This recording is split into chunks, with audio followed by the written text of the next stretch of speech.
Bwana Mshiri, Deputy Governor Nairobi.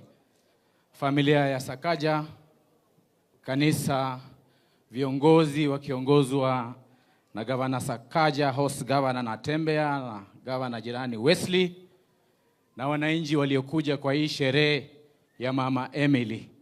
Bwana asifiwe nyote. Mmechoka? Bwana asifiwe tena. Mimi naitwa Ayub Savula Ngatia.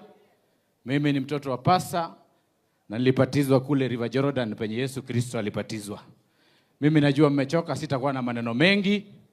Mimi kwanza ni kuambia Sakaja asante sana for organizing such an event to recognize your mother mwenye yuko mbinguni na Yesu Kristo penye yuko. Ni wanaume wachache sana wale wanakumbuka mama baada ya miaka kadhaa. Mimi na bahati mamangu bado yuko na mamangu ndio pastor. So thank you so much for that. Pia sisi tunatoka kwa damu ya uongozi. Mamangu anatoka Ikolomani kwa kina Sakaja. Mamangu anatoka kwa kina Elsi Muhanda.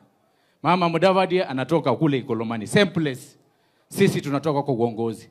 Na ile kitu ningependa kuhimiza ni jambo moja. Watu wa Nairobi, asante sana for believing in a Luhya to lead Nairobi. Thank you so much. Mimi kule Kakamega, miaka iende hata 50, baraza atarudi na next governor atakuwa tu Mluhya. Hapa Trans Nzoia na Tembea utarudi.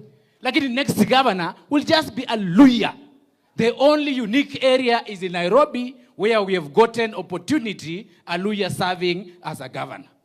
Na mimi hata mimi ni mmoja wao Nairobi, hata bibi yangu anipigiage kura village, wanapigia Nairobi huko, wanapigia Sakaja. So asante sana watu wa Nairobi to believe in Sakaja.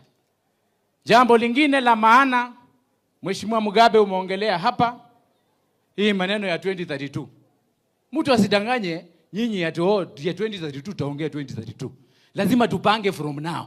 Ruto alianza campaign 10 years ago. Ndio saa hii amekuwa president. So ukija hapa na story natuambia ati 2032 tusiongee saa hii, wewe peleka hiyo mahali pengine. Na hii movement inatembea ya hii ya tawe. Me am of that idea.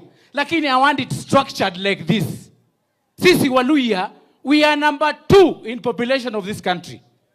Our numbers high reflect in national politics.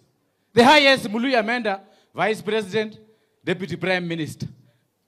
That is the highest Mluhya ameenda.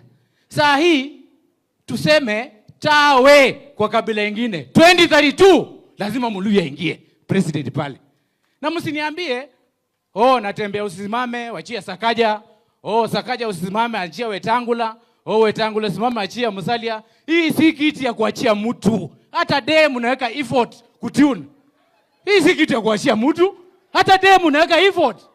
Ule Mluhya atakuja na pesa na structured campaign. Sisi tutasupport yeye awe president of Republic of Kenya. Lakini bila pesa, ukuja hapa na shilingi milioni 50, 100, unakuja hapa nataka kuwa governor. Governor wa nani? Wewe potea. Sisi Sakaja tafuta pesa, na Tembea tafuta pesa. Sisi tuangalie nani ana pesa hapo. Ule ndume ndio tutaweka mbele na tusonge mbele na awe rais wa Jamhuri ya Kenya. Asanteni na Mungu awabariki. Thank you very much, Mheshimiwa Savula. I think umetoa mwelekeo mzuri kwa jamii hapa.